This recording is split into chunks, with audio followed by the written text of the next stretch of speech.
Now, Aeion energy is a very unique concept introduced in Metroid Samus Returns. It's a strange, mystical energy found within the planet and creatures of SR388, used by the Chozos to power their colony, as well as some of Samus's upgrades like the Phase Drift or Beam Burst. It seems like only the Chozos had access to this Aeion energy, but what if I were to tell you that maybe the Galactic Federation has access to Aeion energy, and that the Galactic Federation was studying how to extract Aeion energy during Metroid Fusion? So let's get started.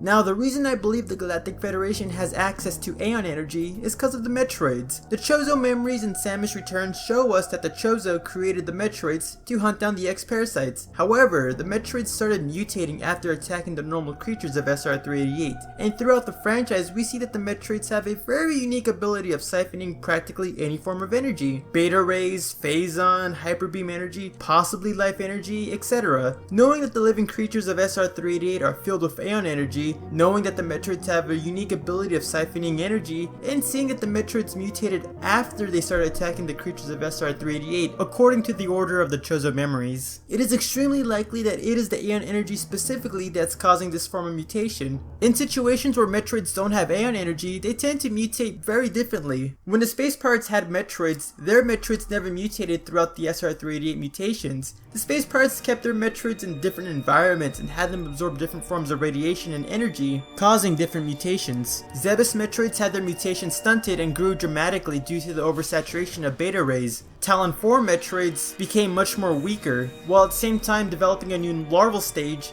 and possibly developing a new mutation. Aether Metroids are practically the same as Talon 4 Metroids, except they have a different pigment, and Phazon Metroids are just radically different when it comes to mutations. So when the Metroids have Aeion energy, they will mutate through the SR388 mutation, and absorbing anything that isn't Aeion would just cause different mutations. So it's strange that in the two instances the Galactic Federation had access to the Metroid species, they were able to get their Metroids to mutate through the SR388 mutation. In Metroid Other M, the Galactic Federation accidentally got one of their Metroids to mutate into a Queen Metroid, and in Metroid Fusion we see Alpha, Gamma, Zeta Metroids in stasis, with an escaped Metroid turning into an Omega Metroid later on. So how could this happen? One could make an argument that maybe the Galactic Federation recreated SR388's environment and that's what caused the mutation, and sure, that may work for Metroid Fusion with Sector 1 being a recreation of SR388, but in Metroid Other M, Adam states that the area that was holding all the Metroids was a recreation of Mother Brain's Torn base, so that really wouldn't work out for that idea.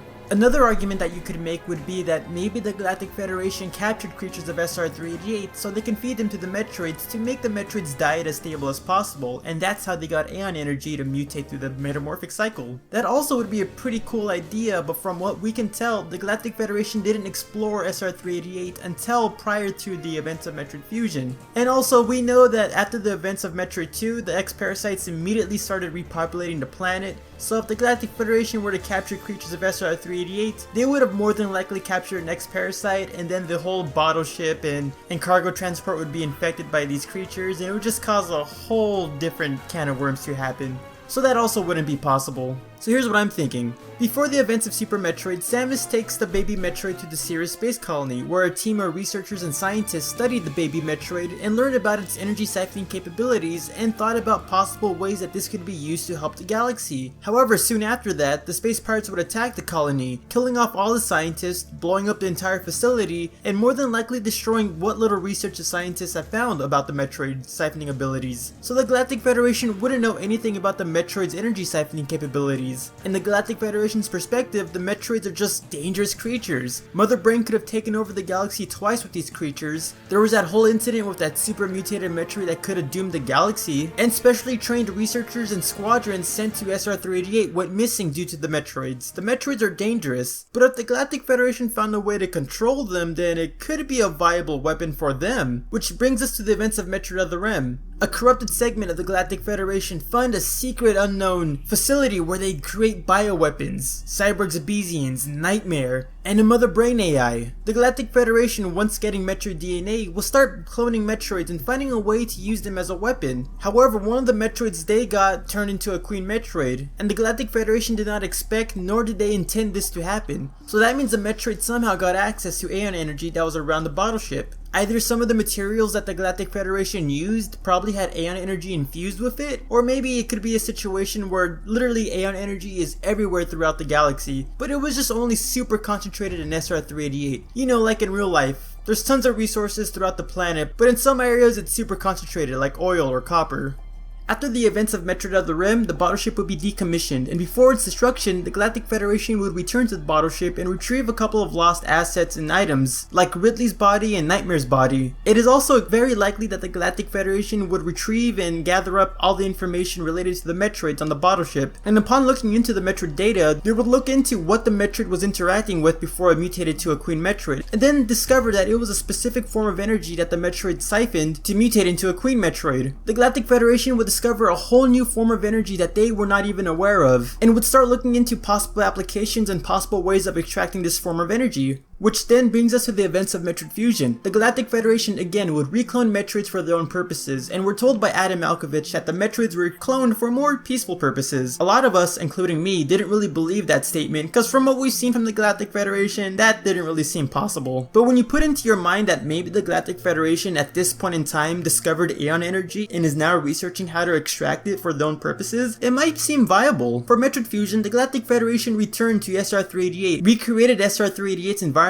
on their biological space laboratories, and captured a bunch of creatures to recreate its ecosystem. It's more than likely that they were actually studying the environment of SR388, seeing the effects of Aeion energy, seeing how the creatures are affected by Aeion energy, and more than likely capturing some creatures as test subjects to see how the Metroids would extract Aeion energy from living creatures. And let's be honest, the Galactic Federation isn't automatically going to know how to extract Aeion energy like the Chozo, so they're going to spend a lot of time studying and researching. If the Galactic Federation truly wanted to make Metroids into a bioweapon again, they wouldn't have gone through the hassle of recreating SR388's environment and all that sort of stuff. In Other M, they just recreated Mother Brain's Torn base, and that's all they really needed. So in Metroid Fusion, when they were more focused on the planet's environment and ecosystem, it kind of shows you that they were a little bit more focused on something besides the Metroids. When we look at the restricted area, we don't see any mutated Metroids. Well, any artificially mutated Metroids. We see a bunch of larval Metroids in containment, none of them seem mutated or crazy. We see Alpha, Gamma, and Zeta Metroids in stasis, more than likely mutated because they were used previously to extract Aeion energy for research, and then mutated because they absorbed some during the process, and they were put in stasis because Metroids get much more aggressive when they mutate, and when you're trying to use Metroids as a tool, having them become aggressive and feral would just be unreliable and useless as tools. The Galactic Federation just wanted to use the Metroids to extract Aeion energy for more peaceful purposes,